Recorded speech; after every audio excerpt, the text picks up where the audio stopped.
ارتدوا من العارضة والقائمين.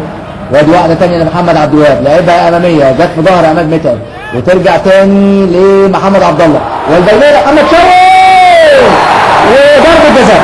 ضربة جزاء للنادي الأهلي وإنذار. ضربة جزاء وإنذار. ضربة جزاء وإنذار. إنما ضربة جزاء للنادي الأهلي.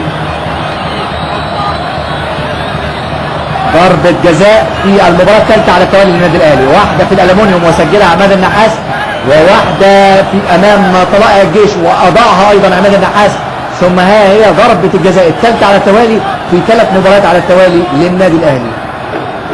محمد شوقي دخل وبذكاء كده خدها أهي الإعادة. النحاس، عماد النحاس والهدف الأول للنادي الأهلي.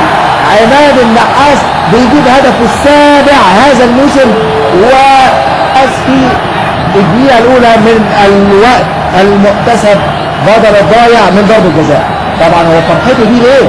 مش عشان مجرد انه جاب هدف، ولكن دايما اللعيب بيبقى عنده حاجز نفسي كده بعد إضاعة ضربات الجزاء. دي حصلت لعماد متعب لما ضيع أكتر من ضربة جزاء قبل كده في الموسم اللي فات، لكن شفته واقف على كورته ازاي وشاف لمح كده ان فتحي اترمى في الناحيه دي، راح هتتحرك الناحيه الثانيه الناحيه اليمين ويتقدم النادي الاهلي بهدف الصفر في السبق في لقاء اليوم.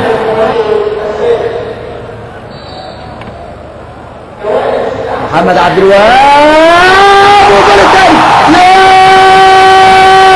حلوه حلوه حلوه حلوه وائل جمعه. يا كرة أرضية جميلة. ده الهدف الرابع لوائل جمعة بقميص النادي الأهلي منذ انتقاله إلى النادي الأهلي موسم 2000-2001. الهدف الخامس للنادي الأهلي اللي يجيبه وائل جمعة.